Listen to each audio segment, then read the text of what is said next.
Next topic आपका है auditing इन EDP environment.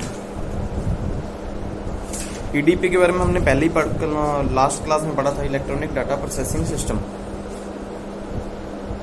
सबसे पहले जब भी इलेक्ट्रॉनिक डाटा की बात करते हैं तो हमारे पास दो चीज़ें हमारे माइंड में ऑलवेज आएंगी, आईटी और सीआईएस। आईटी का मतलब हो गया इंफॉर्मेशन टेक्नोलॉजी और सीआईएस का मतलब हो गया कंप्यूटराइज इंफॉर्मेशन सिस्टम।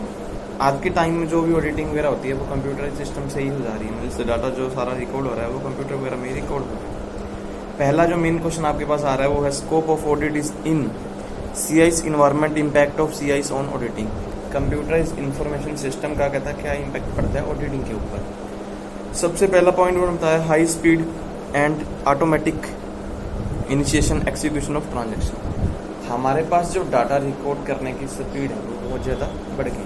बुक्स में जब हम रिकॉर्ड्स करते थे या कुछ भी हम बुक्स बना के रखते थे तो काफ़ी टाइम हमारा लगता था, फिर उनको फाइंड करना हो तो उसमें भी ज़्यादा टाइम लगता था। लेकिन कंप्यूटर सिस्टम में क्या है, लार्ज अमाउंट ऑफ डाटा आप रिकॉर्ड कर भी सकते हैं, सेव करके भी रख सकते हैं। तो उसको ये नहीं है कि कहीं रखने के लिए हमें कोई अलग से रूम बनाना पड़ेगा या कोई अलग से कोई स्टाफ उसके लिए अलग से रखने पड़ेंगे, भी उनकी केयर भी करेगा। एक सॉफ्टवेयर हमें चाहिए और सॉफ्टवेयर के अंदर जितना मर्जी आप डाटा स्टोर कर सकते हो और उसको कहीं भी उठा के ले जाना हो या कहीं पे एक जगह से दूसरी जगह पहुंचाना हो तो इजीली बेस से पहुंच भी जाता है। फिर है uniform processing of transaction hence low clerical error. जो ट्रांजैक्शन है वो बिल्कुल किसी प्रकार के एरर से फ्री होती है।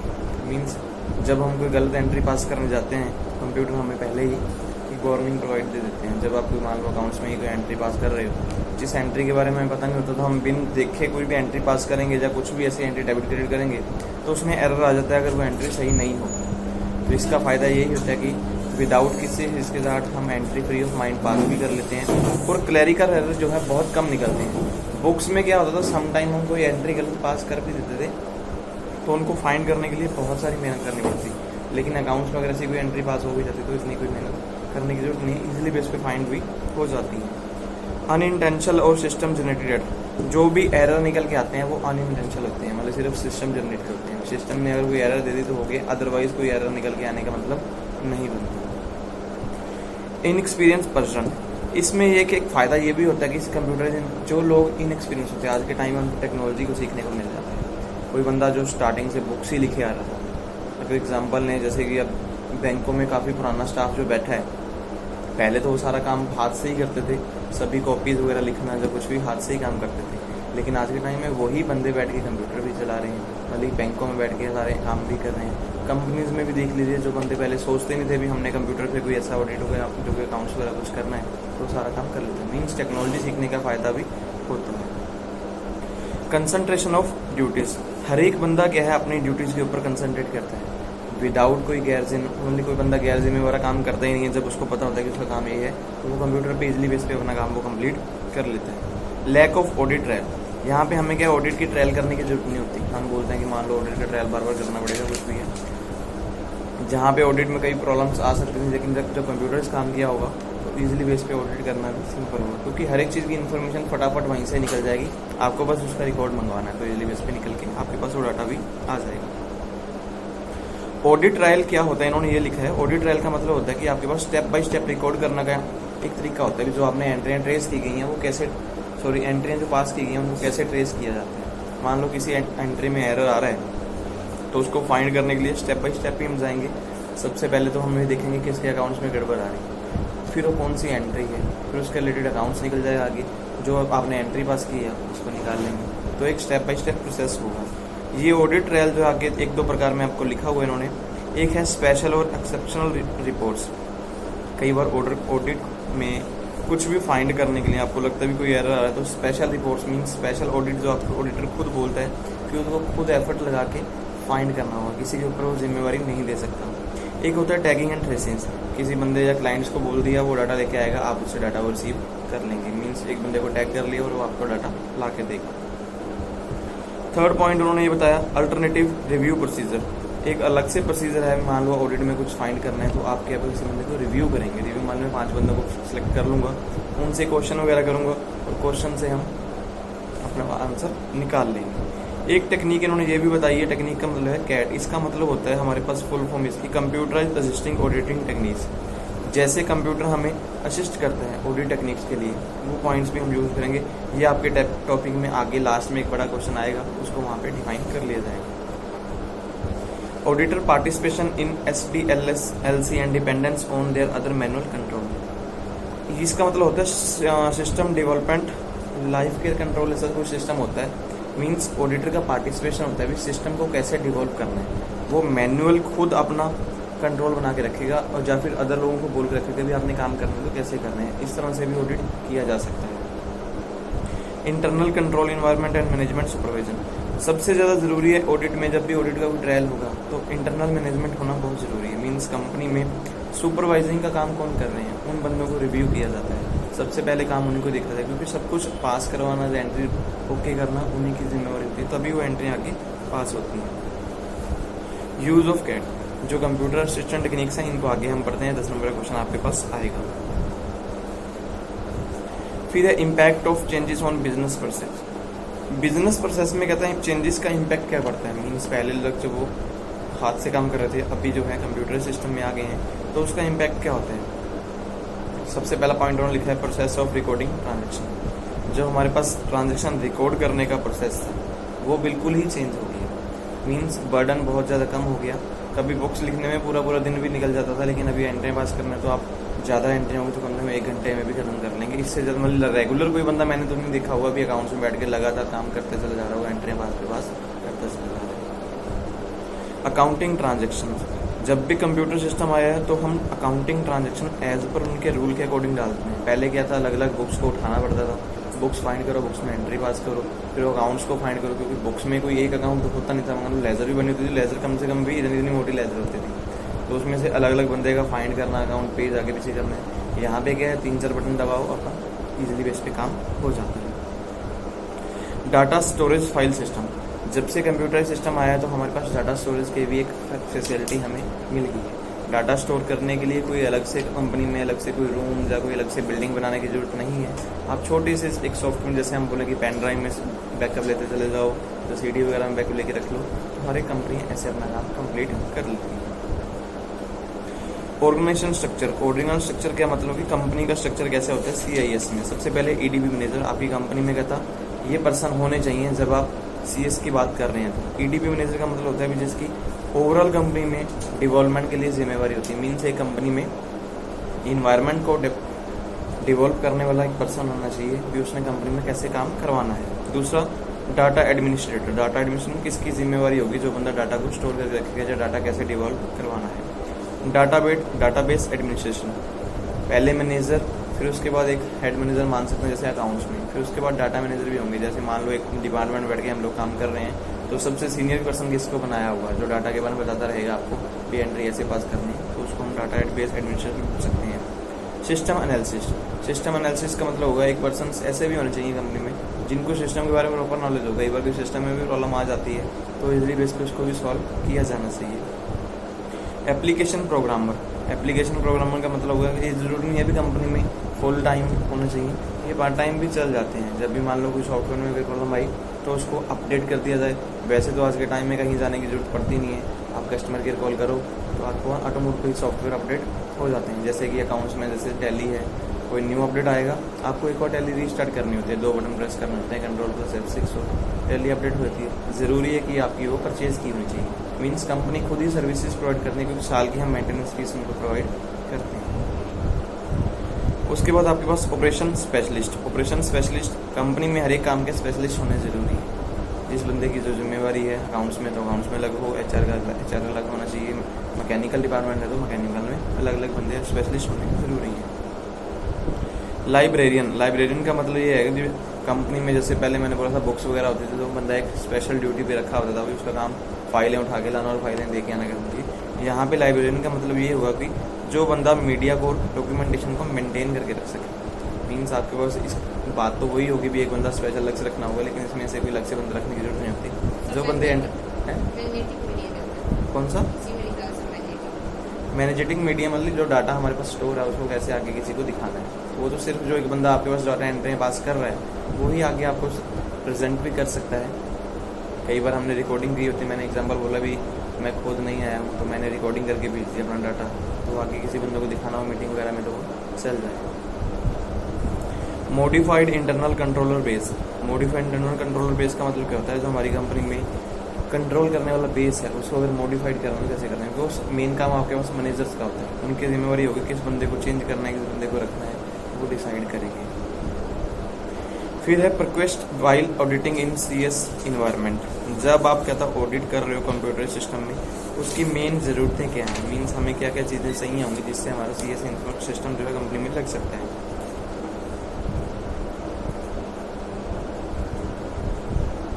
दो प्रकार के डिपार्टमेंट का था हमारे पास एक्सप्लेन किए गए हैं। भी हमारे पास दो मेन अप्रोच है ऑडिटिंग में जब आप कंप्यूटर सिस्टम में काम करते हो। सबसे पहले लिखा है black box approach. Black box approach का मतलब होगा auditing around the computer. Computer के अराउंड, मान ली कंप्यूटर में बैठ के आप एंटर डाल रहे हो, वो छोड़ देंगे, अभी कंप्यूटर के आसपास कौन कौन से बंदे आपके साथ डील करते हैं उन लोगों को फाइंड करना हो। एग्जाम्पल इन्होंने नीचे दिया भी हुआ है। While testing the payroll of company under black box approach, the auditor may first find the total monthly hours worked by the selected employees from the respective time cards। ये काम जो है जब भी कहता ब्लैक बॉक्स की था, means computer में तो किसी को कुछ नहीं पता अभी हमने क्या एंट्री पास, लेकिन जब आप कुछ फाइंड करने जा रहे हो तो सबसे पहले क्या मेन देखोगे अभी पैसे कैसे दिए गए और किन किन एम्प्लॉयज़ को दिए गए, उनके फिर आगे कार्ड भी चेक किए जाएंगे। क्योंकि जो बंदे कंपनी में टाइम बेस पे जिनको पैसे मिलते हैं, मीन्स वो क्या होता है कंपनी में फिक्स नहीं होते, परमानेंट नहीं होते, जब जरूरत हुई कंपनी ने बुला लिए तो उनके कार्ड बने होते हैं। जब वो दिल्ली आएंगे तो शाम को जाते समय उनके एंट्री पास होके जाते हैं, इतना टाइम उन्होंने कंपनी में लगाया। या फिर कोई बंदा ओवर टाइम लगा रहा है तो उसका टाइम भी नोट होता चल जाता है।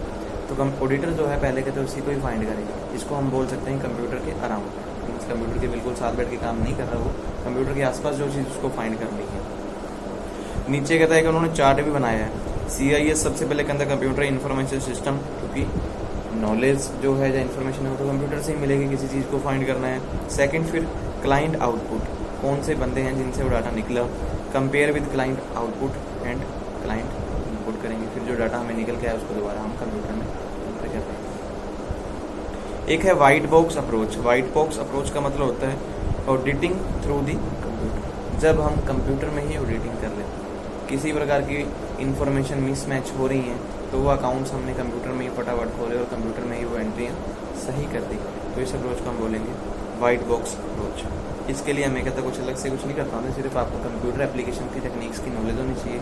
जो भी सॉफ्टवेयर आप यूज़ कर रहे हैं उसमें कोई एंट्री मॉडिफाइड करनी है तो वो कैसे कर सकते हैं।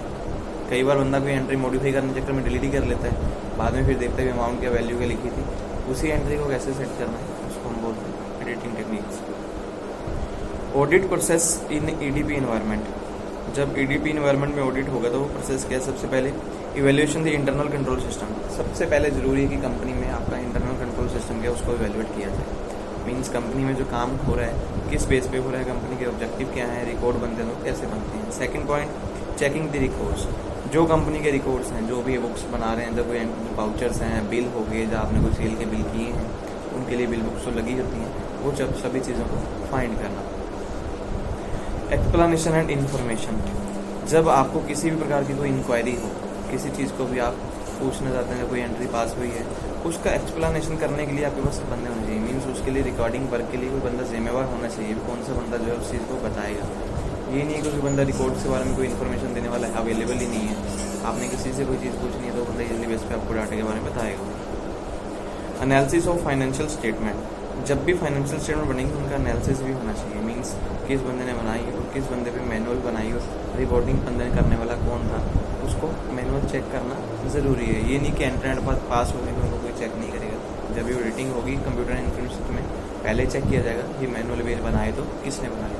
क्योंकि कई बार परचेज जैसे करते हैं तो परचेज ऑर्डर भेजा जाता है, ऑर्डर कुछ और भेजा आया कुछ और, इन चीज़ों का ही ऑडिट होता है।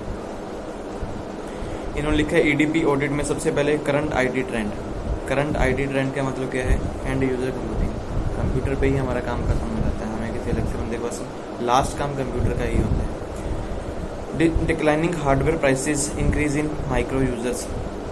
हमारे पास क्या हार्डवेयर की प्राइसेस भी कम होती चली जा रही है। जब स्टार्टिंग में कंप्यूटर आए थे ऑडिट, मान लो जब कुछ भी आए थे तब बहुत बड़े भी कंप्यूटर लगते थे, मान लो एक रूम जितना ही कंप्यूटर लगता है। आज के टाइम में क्या है, हमारे पास यूजर्स बढ़ते चले जा रहे हैं और सिस्टम जो है छोटे छोटे आते चले जा रहे हैं। आप छोटे छोटे तनाव देखोगे आज के टाइम में, तो इतना सा भी लैपटॉप, इससे भी छोटा लैपटॉप आते हैं, तो उनमें बैठ के भी हम आसानी से काम कर सकते हैं।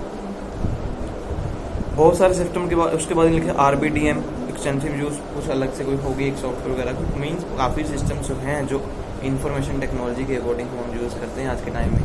कुल मिला के बात करें तो जब भी ऑडिट की बात करेंगे तो हमारे पास जितने भी एप्लीकेशंस, जैसे कि हम मानते टैली हो गया या कोई अलग से सॉफ्टवेयर जिन्होंने कहीं काम किया होगा हमको पता होगा, शायद मेरे ख्याल डॉक्स वगैरह आते हैं, मैक वगैरह भी आता है, अलग अलग कंपनी अलग अलग सॉफ्टवेयर यूज़ करती हैं, तो उसके अकॉर्डिंग हम किसी को भी यूज़ करके अपना अकाउंट्स कर सकते हैं। ऑडिटिंग का इम्पैक्ट क्या होता है, जब भी हमारे पास कहता ऑडिटिंग करते हैं तो उसके हमें प्रभाव क्या पड़ते हैं। हमारे पास जो है सिर्फ अनइंटेंशनल एरर निकल के आते हैं। वो क्यों निकल के आएंगे, क्योंकि हमारे पास इनएक्सपीरियंस पर्सन होते हैं, जिनको एक्सपीरियंस नहीं होता तब निकल के आते हैं, अदरवाइज कोई एरर निकलने का कोई मतलब नहीं होता। लेकिन बुक्स में बहुत सारे एरर निकल के आते हैं, बुक्स में कुछ सेट भी करना हो तो बहुत सारी प्रॉब्लम होती थी, लेकिन अकाउंट्स में उनको इजीली बेस पे सही किया जा सकता है। Program modification on can take place with a view of fraud. कई बार प्रोग्राम को चेंज करना हो तो कुछ लोग फ्रॉड भी कर जाते हैं। मान लो कोई चीज़ कम मार्केट में बहुत सस्ती मिल रही है, हम किसी स्पेशलिस्ट, हमें नहीं नॉलेज उस चीज़ के बारे में, हम किसी बंदे को बुलाएंगे तो हमारे पास फ्रॉड भी कर सकता है। हमें 200 की जगह बोले भी 2000 की लगनी है, तो हमें तो कुछ पता ही नहीं होगा, तो उस टाइम पे ये चीज़ निकल गया। Improper use of DSS, data system जो होता है उनको कई बार लोग इम्प्रॉपर यूज़ भी कर लेते हैं। कोई चीज़ हम लेके आए अकाउंट्स के लिए, हम उसमें अकाउंट्स यूज़ ही नहीं कर रहे, हम कुछ अलग से एंट्रियाँ पास कर रहे हैं उसमें। Auditor participation in SDLC necessary. Auditor का पार्टिसिपेशन मीन्स उसका मेन काम जो है सेल्फ डेवलपमेंट जरूर होना चाहिए, मीन्स अपना लाइफ कंट्रोल कैसे करना, मीन्स जब तक ऑडिटर इसमें नेसेसरी नहीं होगा उसको देखेगा ही नहीं, मीन्स कंपनी में जो सेल्फ डेवलपमेंट है, डाटा कैसे डेवलप किया जाएगा, ये अगर नहीं कर पाएगा तो ऑडिटर तो काम कंपनी में गड़बड़ हो जाएगी। Use of sophisticated audit software. Audit के लिए सॉफ्टवेयर कहता है वही यूज़ करने हैं जो एज पर गवर्नमेंट अप्रूव्ड है। विदाउट गवर्नमेंट अप्रूव्ड वाले कोई भी सॉफ्टवेयर हम यूज़ नहीं करेंगे। जैसे एग्जांपल आज के मंथ में गवर्नमेंट खुद बोलती है कि आपको काम करना तो मोस्टली टैली में ही करो, वो टैली जो है गवर्नमेंट की तरफ से अप्रूव्ड है। इसमें क्या है, सारे सॉफ्टवेयर जो भी कुछ चेंजेस हैं automatic time to time changes आते चले जाते हैं। आपने कोई सॉफ्टवेयर लिया होगा, उसमें डेवलपमेंट करने के लिए पहले तो बंदा समझेगा जिसने बनाया होगा सॉफ्टवेयर, फिर वो समझेगा उसको कब बनाएगा और कब चेंजेस आएंगे। लेकिन टैली में जब भी गवर्नमेंट को अनाउंस करती है उसी में पहले ही काम करना स्टार्ट कर देते हैं जो भी डिपार्टमेंट्स वाले हैं। जब तक उसका पासिंग होना स्टार्ट होता है तब तक आपका अपडेट भी रेडी होकर आ रखा होता है। Data communication and networking new risk. Data communication और नेटवर्किंग का एक न्यू रिस्क भी निकल के आता है। जब आप ऑडिटिंग CS में कर रहे हो, आपका डाटा या नेटवर्किंग कुछ करनी है तो न्यू रिस्क होता है कि डाटा कहीं पे चला भी ना जाए। कई बार मान लो चलता चलता कंप्यूटर ख़राब हो गया, सबसे ज़्यादा पहले डर तो यही होता है कि हमने डाटा कहीं सेव किया था या नहीं किया था, क्योंकि मशीन तो रेगुलर चलती रहेगी जब तो वो सही है। किसी दिन कभी तो कोई ना कोई प्रॉब्लम आ सकती है। मान लो आज हम कंप्यूटर बंद करके कल सुबह आए तो चले ही नहीं कंप्यूटर, तो उस टाइम पे कमी क्या होगी कि हमने उसको प्रॉपर नेटवर्किंग किया था या नहीं किया था, या नेटवर्किंग करने पे भी कई बार प्रॉब्लम आ जाती है। डाटा सिक्योरिटी प्रॉब्लम, वही बात दोबारा आ गई, डाटा की सिक्योरिटी प्रॉब्लम्स ऑलवेज जनरेट होती हैं, तो इन सिक्योरिटीज़ के लिए भी हमें कुछ ना कुछ काम हमेशा करना होता है। Move towards EDI means elimination of much trading audit trial. हम कई बार कोशिश ये करते हैं कि हम ट्रायल बेस की तरफ मूव करते हैं, हम अपना data time to time check कर देते हैं, बार बार उसको चेक करने की जरूरत ही नहीं होती। जब एंट्री आप सही डाल रहे हो तो प्रॉब्लम कभी भी नहीं होती। Change in nature audit evidence. Audit का नेचर भी कई बार चेंज हो जाता है। हमने एंट्री पास कर दी, एक्चुअल में जो एंट्री पास की उस बेस पे चेकिंग होनी स्टार्ट होगी, जो ऑडिट मेन चेक करना था वो चेक ही नहीं हो रही, ऐसा भी सिस्टम जनरेट हो जाता है।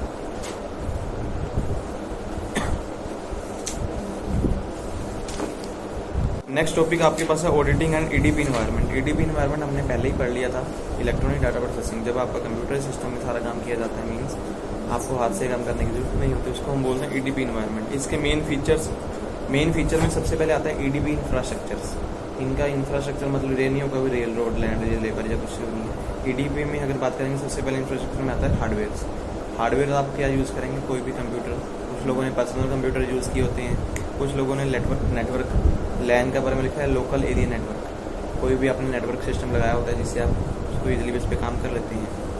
रिमोट लिंक्ड PC का मतलब होगा कि आपके PC जब किसी और बंदे के साथ शेयर भी होते हैं, आपने पासवर्ड दिए होते हैं, पासवर्ड का किसी बंदा काम कर सकते हैं। Distribute data processing. Distributed data processing मतलब होता है आपने डाटा को अपने प्रोसेसिंग के लिए डिस्ट्रीब्यूट किया होता है। अलग अलग बंदे, ये बंदा सेल की एंट्री डालेगा, वो परचेज की डालेगा, वो बैंक की एंट्री डालेगा, तो ऐसे। इलेक्ट्रॉनिक डाटा इंटरचेंज, हम डाटा अपना क्या है किसी भी बंदे को स्ट्रक्चर बेस पे ट्रांसफ़र भी कर सकते हैं। ये नहीं होता कि आपका कंप्यूटर में जो डाटा चल रहा है वो कहीं और पे नहीं चल सकता, कहीं पे भी ट्रांसफ़र किया जा सकता है। ये इसके इंफ्रास्ट्रक्चर में आएगा। दूसरा ऑपरेशनल सिस्टम भी हम अलग अलग यूज़ करते हैं, जैसे माइक्रोसॉफ्ट ऑफिस, ऑपरेटिंग डोस लिखा है, डाटा ऑपरेटिंग सॉफ्टवेयर, या लाइनक्स भी हमारे पास एक सॉफ्टवेयर आता है जिसमें हम इजीली उस पर काम कर सकते हैं। एप्लीकेशन सॉफ्टवेयर जैसे लिखा है टैली, मायोप, सिंपली अकाउंटिंग सॉफ्टवेयर है जैसे क्विकन। काफ़ी अकाउंट्स के और भी सिस्टम आते हैं जिनको हम यूज़ करते हैं, जो सॉफ्टवेयर होते हैं जिसपे हम डाटा की ऑडिटिंग इजीली बेस पे कर सकते हैं। दूसरा पॉइंट है lack of document and transaction trial. ये भी अकाउंट्स के लिए एक सिस्टम आता है किसी कंपनी, अभी मेरे ख्याल शायद नहीं है इस कंपनी में, हो सकता है आगे। ठीक है, lack of documents and transaction trials. जब भी हमारे पास CDP सिस्टम है तो हमारे पास क्या है, डॉक्यूमेंट्स की हमेशा लैक, हमें ज़रूरत ही नहीं होती। मीन्स हमारे पास ट्रायल सिस्टम की ज़रूरत होती नहीं है, ट्रांजेक्शन बार बार ट्रायल करनी या कुछ करनी। डॉक्यूमेंट जो भी हमारे पास रिकॉर्ड आया, कोई बिल आया, हमें सिर्फ एंट्री करनी होती है, बाद में उसको एक फाइल में लगा के रखना है। ये नहीं कि उसके लिए अलग अलग बुक्स बनानी पड़ेंगी। सबसे पहले इन्वेंट्री के लिए अलग बनाएं, परचेज के लिए अलग बनाएं, किस पार्टी से है उसका अलग से बनाना है, वो जरूरत नहीं है। एक ही जगह पे सारी एंट्री पास हो गई। कंप्यूटर सिस्टम में ऑटो मोड पे डिस्ट्रीब्यूट हो जाती है, जो एंट्री जहाँ जानी चाहिए वहाँ चली जाती है। उसके बाद थर्ड पॉइंट लिखा है concentration of processing of information in few hands. सबसे जो मेन पॉइंट है, जो भी कंसंट्रेशन होता है सिर्फ कुछ ही हाथों में होता है, कुछ ही लोग इस काम को कर पाते हैं। सभी लोगों को जिम्मेवारी नहीं मिलती इलेक्ट्रॉनिक डाटा सिस्टम में। आप मान लीजिए हमें से 4 बंदों की जिम्मेवारी, सिर्फ 4 बंदे ही काम कर रहे होंगे। जब ऑडिट करना होगा या रिव्यू करना होगा, सिर्फ 4 बंदों को ही रिव्यू किया जाएगा जिस बंदे की जिम्मेवारी थी। बाकी बंदे को तो पता ही नहीं है। जब किसी को अकाउंट चलाना नहीं आता होगा तो क्या एंट्री पास करेगा? सबसे पहले तो उसको पासवर्ड वगैरह ही नहीं पता होगा। अगर पासवर्ड पता भी होंगे तो एंट्री में पास कैसे करते हैं, सेव कैसे करते हैं, कुछ पता ही नहीं होगा। तो ये चीज़ों का फ़ायदा एक ही होता है कि कंसंट्रेशन ये होती है कि प्रोसेसिंग में कुछ बंदों के पास ही हम देखते हैं कि उनके पास नॉलेज होती है, वही बंदे काम करते हैं। पॉसिबिलिटी ऑफ एरर, जब भी आप एंट्री डालते हैं एरर्स की पॉसिबिलिटी बहुत कम होती है। मीन्स हमारे रिस्क जो है बहुत ज़्यादा रिड्यूस हो गई होती है। Increase management supervision and effective auditing, हमारे पास क्या है, मैनेजमेंट सिस्टम में सुपरविजन जो है बढ़ जाती है, प्लस ऑडिटिंग जो है इजीली बेस पे हो जाती है। अगर बुक्स ऑफ अकाउंट्स हो तो ऑडिट करना बहुत टाइम लग सकता है। EDP के कुछ एडवांटेज हैं। सबसे पहले लिखा है सिस्टम्स आर मोर रिलायबल। जो EDP में सिस्टम हम यूज़ करेंगे, कोई भी है, पर्सनल कंप्यूटर हैं, लोकल नेटवर्क हैं, या फिर कोई सॉफ्टवेयर हम यूज़ कर रहे हैं, तो हमारे पास वो हमेशा रिलायबल होते हैं। कि जो भी बंदा जिसको यूज़ कर रहा होता है उसके ऊपर संतुष्टि होती है, मुझे इससे फ़ायदा है। EDP सिस्टम में have been build control procedure, जब भी बनाए जाते हैं कंट्रोल प्रोसीजर बनाए जाते हैं। मैंने पहले ही बात की थी, कोई चेंजेस आएंगे, गवर्नमेंट ने न्यू रूल अप्लाई करेगी, जिस डेट से न्यू रूल अप्लाई होंगे उस टाइम तक वो पहले से डिवॉल्व हो गया होता है सॉफ्टवेयर। आपको सिर्फ क्या रिफ्रेश करके उसको अपडेट करना होता है। Automatic updating on all relevant computer file है सिंगल ट्रांजेक्शन। आप पहले पॉइंट मैंने बताया था, टैली में जब हम कोई परचेज की एंट्री डालते हैं, हमने परचेज की एंट्री डाली, पार्टी नेम भी आया, परचेज का अकाउंट्स भी आया, क्या क्या सामान खरीदा और टैक्स क्या क्या लगा, सारे पॉइंट्स एक ही जगह पे एंट्री करते हैं और सब जगह अपनी रेलिवेंट इन्फॉर्मेशन के साथ अलग अलग जगह पे पोस्ट भी हो जाते हैं। मीन सब चीज़ों के अकाउंट्स ऑटो मोड पे बन जाते हैं उसी में। ऑडिट कैसे होता है, मीन्स प्रोसीजर क्या लिखा है इन्होंने। सबसे पहले ट्रेडिशनल अप्रोच, 2 प्रकार से ऑडिट। पहले ट्रेडिशनल अप्रोच में क्या था, बुक्स वगैरह बनती थी। आज का जो इन्वायरमेंट है वो EDP इन्वायरमेंट है, मीन्स सभी लोग जो है कंप्यूटर से काम कर रहे हैं। How auditor should approach auditing in EDP environment, auditor कहता कैसे अप्रोच करते हैं भी इसको।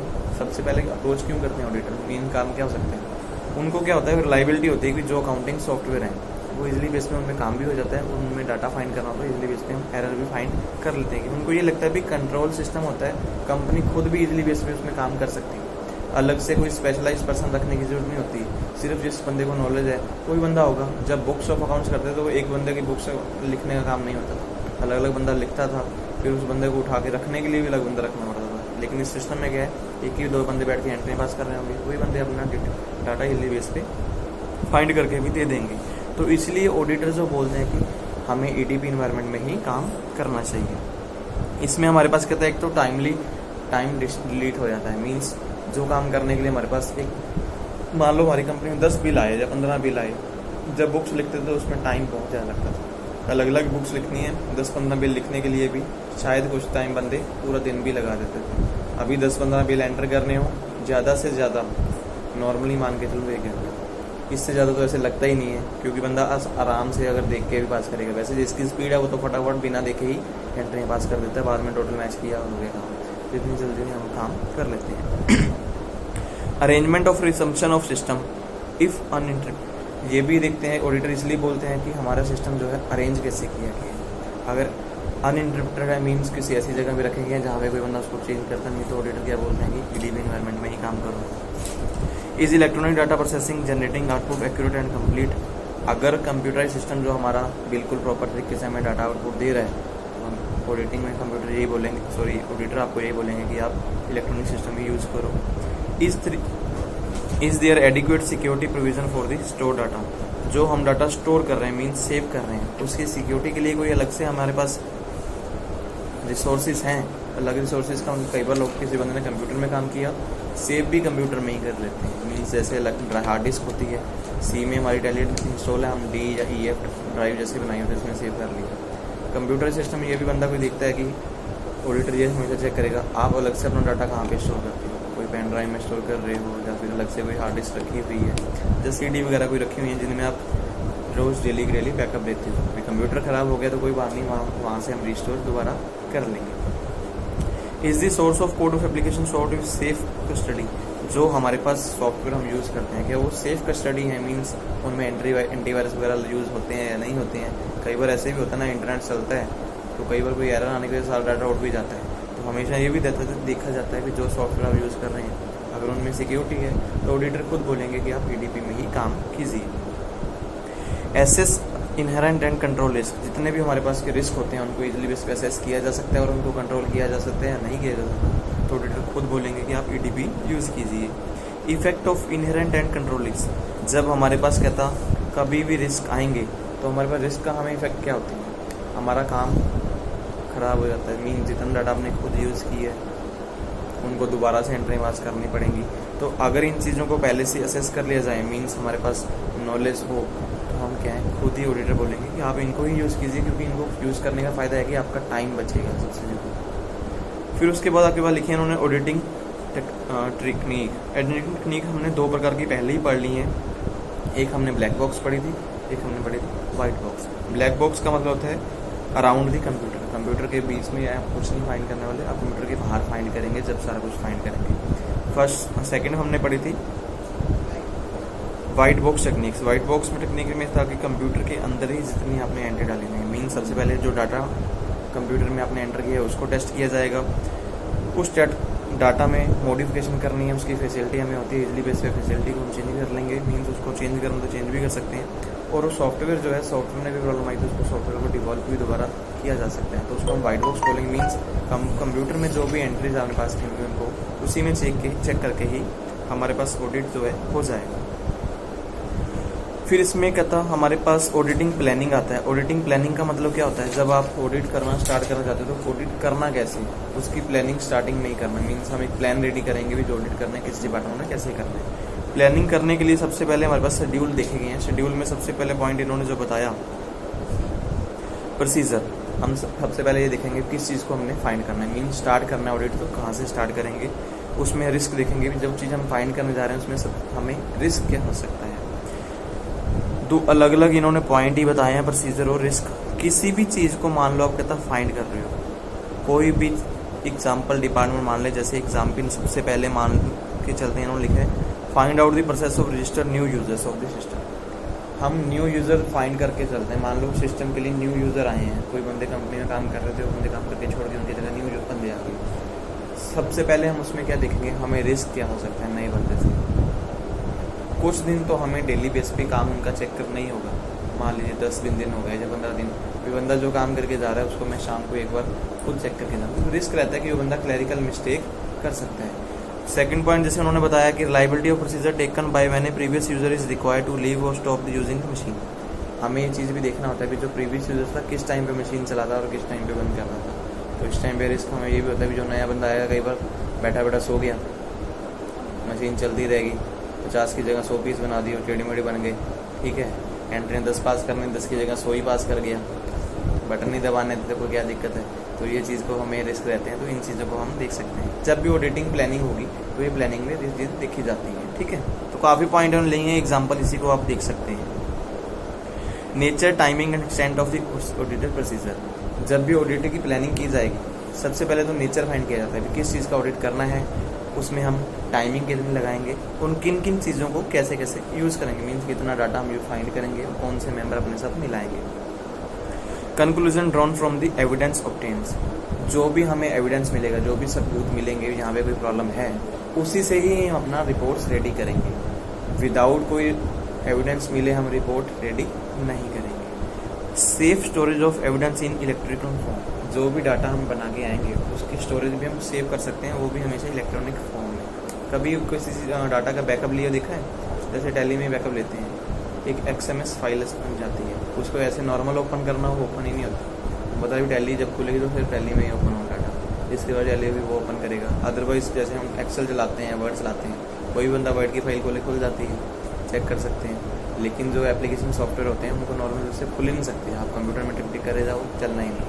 जो उसके रिगार्डिंग वाला सॉफ्टवेयर आएगा तब जाके वो चलना है। फिर वो भी होता है कि जब तक उसमें ID पासवर्ड लगा होगा, जो ID पासवर्ड लगा होगा तब ओपन होना है, अदरवाइज ओपन होना नहीं। ऑडिटर के कहता कुछ चैलेंज भी हैं। पॉइंट लिखा auditor challenge modern way of auditing. जब कहता है ऑडिटर कोई मॉडर्न वे में काम कर रहा है तो उनके पास चैलेंज क्या होते हैं। कुछ फाइनेंशियल स्टेटमेंट में उन्होंने चैलेंज लिखे हैं, डिफरेंट पैकेज ऑफ एनालिसिस में होते हैं। कुछ एग्जांपल इन्होंने लिए भी, हमारे पास रिपोर्ट्स क्या क्या बनती हैं, ट्रायल बैलेंस बनता है, फाइनेंशियल पोजीशन बनते हैं। तो चैलेंज होता है कई बार कि हम प्रॉपर उनको चेक इन करवाते हैं। ट्रायल बैलेंस जब आप इलेक्ट्रॉनिक डाटा आप एंट्री पास कर दिए, डेबिट क्रेडिट तो कंप्यूटर में कर ही देना है, जैसे मर्जी एंट्री पास कर दो, मीन्स ट्रायल बैलेंस आपके पास बराबर लेके आ जाएगा। कोई एंट्री गलत भी पास कर दो, जैसे टैली में ही है, कई बार हमें नहीं पता था, हमने एंट्री पास कर दी, वो डेबिट क्रेडिट तो बराबर आपने एंट्री पास कर दी, ट्रायल बैलेंस बिल्कुल एग्जैक्ट लेके आ जाएगा, सारी स्टेटमेंट बनती चली जाएंगी। तो कंप्यूटर को ऑडिटर को इन चीज़ों को चेक करने में कई बार प्रॉब्लम भी होती है, तो उनको एक बार सारा डाटा जरूर चेक करना पड़ता है। उनके पास चैलेंज होता है कि उनको टाइम तो देना ही पड़ता है। वो बोलेंगे जो सारी एंट्री पास की हुई है बराबर आ गया बैलेंस, तो सही है। बुक्स में क्या होता था, रिकॉर्ड्स करते थे, लास्ट में टोटल लेते थे, तब देखते थे बराबर आया नहीं है। कई बार बराबर आता नहीं था, उसके कारण कुछ हमें कई बार हमें ही टोटल करना नहीं आता था, टोटल गलत कर दिए जब वो अकाउंट्स लिखे ही नहीं। लेकिन कंप्यूटर में तो टोटल भी अपने आप हो जा रहा है, एंट्री भी बनती चली जा रही है, दोनों साइड एंट्री भी पास हो जाती है डेबिट क्रेडिट, और जो एरर थे वो निकल के नहीं आ पाते हैं। तो ये ऑडिटर के लिए एक चैलेंज है, वो चैलेंज प्रॉपर तरीके से फायदेमंद नहीं होते। एडवांटेज क्या है, कोई भी इंफॉर्मेशन फर्स्ट स्टेज पे ही मिल जाती है, कहीं अलग से बंदे को फाइंड करने की जरूरत नहीं पड़ती। रिकॉर्ड्स जो है हमारे पास सिविल किसी भी बंदे को भेजने हो, कभी भी भेजने हो, इजीली डिपार्टमेंट में किसी को भेज सकते हैं। इसके लिए कोई अलग से बुक्स बांध के या उनको देनी नहीं पड़ती। हम कोई भी डाटा चाहिए उसके प्रिंट लेंगे और प्रिंट निकाल के आगे बंदे को दे देंगे, मीन्स टाइम हमारा बच जाता है। हमारे पास क्या जितने भी वर्क्स होंगे उनमें इम्प्रूव आता है, मीन्स इन्वेंट्री कंट्रोल करनी हो तो इजीली बेस पे अपनी इन्वेंट्री भी कर सकते हैं। पहले जैसे बुक्स में डाटा लिखते थे, कोई रॉ मटेरियल के बारे में लिखते थे, रॉ मटेरियल के लिए पता नहीं कितनी बुक्स बन जाती थी, कभी स्टॉक आया। आज के टाइम में कंप्यूटर में, छोटे से कंप्यूटर में सारा स्टॉक का डाटा होता है, कौन सा डाटा कहाँ पे इन्वेंट्री करना है इजीली बेस पे कर लेंगे, सिर्फ मैच ही करना था एक्चुअल में वो सामान पड़ा है या नहीं पड़ा। इलेक्ट्रॉनिक सिस्टम के जहाँ पे कुछ फ़ायदे हैं वहाँ पे कुछ लॉस भी हैं, कुछ डिसएडवांटेज। सबसे पहले क्या है, अगर हमारा सॉफ्टवेयर जो है प्रॉपर तरीके से नहीं है, मीन्स उसमें सिक्योरिटी नहीं है, तो डाटा स्टोर नहीं कर पाते हैं, मीन्स उसको दोबारा वापस नहीं लेके आ सकते। प्रॉपर स्टोरेज होना चाहिए, एक्सपीरियंस पर्सन चाहिए, वो एक्सपीरियंस पर्सन नहीं है तो उस पर वो काम नहीं कर पाएगा। टाइम टू टाइम हमें इस पर डेवलपमेंट भी करनी पड़ती है, मीन्स कई बार कॉस्ट हमारी बढ़ भी जाती है। कोई सॉफ्टवेयर हमने ऐसा यूज़ कर लिया जिसकी बार बार कुछ ना कुछ चेंजेस करने पड़ते हैं, उसके लिए हमारी कॉस्ट भी बढ़ जाती है। तो ये कुछ पॉइंट्स लिखे हैं, उसके अलावा तो इन्होंने कोई पॉइंट्स अलग से लिखे हैं, पैराग्राफ में 3-4 ही पॉइंट हैं आपके पास। आपका क्वेश्चन है अभी, इंटरनल कंट्रोल इन EDP इन्वायरमेंट। कंपनी में इंटरनल कंट्रोल कैसे होगा जब आपके पास इलेक्ट्रॉनिक डाटा प्रोसेसिंग सिस्टम है।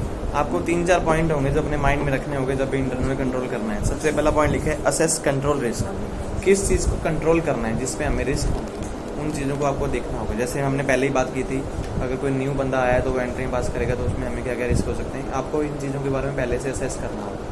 कोई न्यू मशीन आई है उसको कैसे यूज़ करना है, उससे हमें क्या फ़ायदा हो सकता है, क्या नुकसान हो सकता है, तो वो चीज़ को भी आपको पहले ही देखना होगा। सेकंड पॉइंट लिखा है परफॉर्म टास्क ऑफ कंट्रोल, उस काम को करने के लिए, मीन नया जो भी काम आया उसका काम करेगा कौन, मीन्स नया सॉफ्टवेयर आया तो उसके ऊपर कौन बंदा काम कर सकता है, जिसको बंदे को उसके बारे में नॉलेज है। Third, reassess control risk. जब आपको पता होता है कि बंदा कोई काम कर रहा है, न्यू बंदा आया, जब न्यू एंट्रीज पास कर रहे हैं, जिसके बारे में नेचर ऑफ रिस्क का हमें पता लग गया, तो उसको एंट्रीज पास होने के बाद, जब कोई काम होने के बाद दोबारा से रीअसेस करना भी हमारे पास कितना हमें फ़ायदा हुआ। जैसे एग्जांपल मैंने बोला कि सुबह शाम तक एक नए बंदे ने एंट्री पास की, आपने शाम को देखा, सुबह आप सोच रहे थे कि नया बंदा कुछ आज ज़्यादा गड़बड़ करेगा, लेकिन शाम को उस बंदे ने कुछ कम की, तो उसको क्या करना है, रीअसेस ही हो गया ना। सुबह आपकी सोच कुछ और थी, शाम को उसका काम देखने के बाद आपकी असेसमेंट कुछ और होगी, तो आपको रीअसेस करना भी ज़रूरी है। फोर्थ है ऑब्टेन डॉक्यूमेंट अंडरस्टैंडिंग दी आईसी। ऑब्टेन डॉक्यूमेंट्स का मतलब कि आपको वो डॉक्यूमेंट ऑब्टेन हमेशा करने हैं जिन हमें इंफॉर्मेशन कंप्यूटर सिस्टम में या फिर इंफॉर्मेशन टेक्नोलॉजी में यूज़ थे, तो आप उनको हमेशा ऑब्टेन करते हैं। एग्जाम्पल मान लो कि न्यू मशीनरी लेके आए, न्यू मशीनरी चलती कैसे है उसका डॉक्यूमेंट, जैसे सबसे पहले उसके साथ एक कॉपी आती है, तो चलाने के लिए ये होगा भाई कभी कोई प्रॉब्लम आए तो उसे साफ़ करना है या कुछ करना है, हम अपनी मर्जी से उसमें बोला जाए भी इसके लिए सैनिटाइजर यूज़ करना है, भी सैनिटाइजर ही साफ़ होगी। जब मान लो भाई हम उसमें हार्पिक डाल के उसको साफ़ करें तो गड़बड़ हो जाएगा, है ना। तो इस चीज़ को आपको पहले से ही ध्यान रखना होगा भी कौन सी चीज़ है आपके पास काम आने वाली है, वो डॉक्यूमेंट्स आप पहले से फाइंड करें जिससे इस चीज़ को यूज़ करना है। कोई बंदा, मान लो किसी बंदे के लिए तो कोई डॉक्यूमेंट आएगा नहीं, फिर न्यू बंदा आया, उसकी पहले कॉपी लेके आओ, भी पहले कहाँ पे कैसे काम करता था, वैसे तो कुछ आता नहीं है, वो तो रिस्क असेसमेंट ही हो जाता है एक तरह का। नेक्स्ट आपके पास पॉइंट जो क्वेश्चन है, प्लानिंग इंटरनल ऑडिट इन इलेक्ट्रॉनिक डाटा प्रोसेस इन्वायरमेंट। जब भी कहते हैं इलेक्ट्रॉनिक डाटा इन्वायरमेंट में काम करते हैं तो प्लानिंग कैसे करेंगे, ये तो प्लानिंग हमने पहले भी पढ़ लिया है। Internal audit practice in relation to the computer system. जब आप कहता इंटरनल ऑडिट करते हैं कंप्यूटर सिस्टम में, तो आपको प्लानिंग किस चीज़ के बारे में करनी होगी। सबसे पहले कंपनी का इन्वायरमेंट हम समझेंगे, मीन्स कंपनी के ऑब्जेक्टिव क्या है, कंपनी किस दिशा में काम कर रही है, उनमें जो एम्प्लॉइज़ हैं उनकी ड्यूटीज़ क्या है, मीन सेग्रेशन हुई है या फिर सब बंदे को अथॉरिटी मिली हुई है या नहीं मिली हुई। अगर सब बंदे की अथॉरिटी है तो वो कंप्यूटर्स में कौन बंदे कैसे काम कर रहे हैं, उनको आईटी की नॉलेज है या नहीं है। अब मान लो मैं टैली में पर्सन रखे हैं, टैली का हमारा काम चल रहा है, मैंने सिर्फ बेसिक वाले ही पर्सन रख लिए, भी टैली में वो एंट्री पास कर लेंगे, तो उस टाइम पे गड़बड़ हो जाएगी। तो हमें ये सारी चीज़ें चेक करनी होंगी जब भी कंपनी में हम इंटरनल कंट्रोल करने जा रहे हैं। Requirement of a computer audit program system. जब भी कहता हमें जरूरत होता है कि कंप्यूटर ऑडिट प्रोग्राम हमें चाहिए कंपनी में, क्यों चाहिए होता है, इसका इफेक्टिव सिस्टम तो है ही है, हमें पता है कि इससे हमें फ़ायदा होता है। तो इसमें हमें क्या क्या फ़ायदे क्या होते हैं, सबसे पहले क्या होता है कि सिंप्लिसिटी, ईजिली बेस पे आराम से काम हो जाता है। कुछ भी अंडरस्टैंड करना हो, किसी भी बंदे को कोई नॉलेज लेनी हो, अंडरस्टैंडिंग ईजिली बेस पे कर सकते हैं। अडोप्टेबिलिटी, हर एक पर्सन जो है इसको अडोप्ट भी कर लेगा, कोई बंदा ये नहीं बोल सकता कि मैं ये नहीं काम नहीं करूँगा। जब वो करने बैठेगा तो उसको लगेगा कि हाँ ये काम बिल्कुल सिंपल है, मैं इजीली बेस पे काम कर सकता हूँ। वेंडर टेक्निकल सपोर्ट, कई बार ऐसे भी होता है भी आपको कोई चीज़ प्रॉब्लम आ गई, आप सोचते हैं भी अब कैसे काम खराब होगा, मीन्स कैसे सही करेंगे। जिस बंदे से वो सॉफ्टवेयर खरीदा होता है उसकी टेक्निकल सपोर्ट ऑलवेज आपके लिए अवेलेबल होगी। एग्जाम्पल टैली के लिए, टैली में भी प्रॉब्लम आ रही है, उनका कस्टमर केयर नंबर है, आप कॉल कीजिए, आपका सीरियल नंबर पूछेंगे, उसके बाद आपको जो प्रॉब्लम है उनको बताइए, उसका सोल्यूशन भी आपको बता देते हैं। Statistical sampling capability, statistical sampling capability का मतलब आपका डाटा स्टैटिकल बेस पे भी मिल जाता है, मींस टैली में कभी भी चेक कर लें, जब वह एंट्री पास करते हैं उसके नीचे ग्राफ भी बने आते हैं। रेशो में डाटा चाहिए, रेशो में चले जाए, आपको डाटा रेशो में मिल जाएगा। कहीं भी आपको हाथ से काम करना हो तो उनकी रेशो निकालनी हो, कैलकुलेशन करनी पड़ेगी, लेकिन टैली वगैरह में इसमें कुछ नहीं, मीन्स डाटा आपको स्टैटिकली भी मिल जाता है, पॉइंट्स में, जीरो में चाहिए या रेशो में चाहिए, जैसे मर्जी आप डाटा अपना ले सकते हैं। एक्सेप्टेबिलिटी, हर एक बंदा इसको एक्सेप्ट भी कर लेता है, किसी को जिस प्रकार से डाटा चाहिए आपको इन्फॉर्मेशन वैसे मिल जाएगी, कोई बंदा एक्सेप्ट करना तो कर लेगा। प्रोसेसिंग कैपेबिलिटी मीन्स डाटा को ईजिली बेस पे प्रोसेस किया जा सकता है, राइट करने की जरूरत नहीं, कुछ करने की जरूरत नहीं है, एंट्री पास करो, डाटा अपने आप ही कहीं पर भी स्टोर हो जाएगा। रिपोर्ट राइटिंग करने की जरूरत भी नहीं होती, आपको सिर्फ क्या है, प्रिंट आउट लेने होते हैं, एक बटन दबाओ, कंट्रोल भी करके प्रिंट का ऑप्शन आ जाएगा, जिस चीज़ का प्रिंट निकालना हो प्रिंट आप निकाल सकते हैं। जब पहले था कि हमें रिपोर्ट्स हाथ से लिखनी पड़ती थी, ये चीज़ें खत्म हो गई हैं।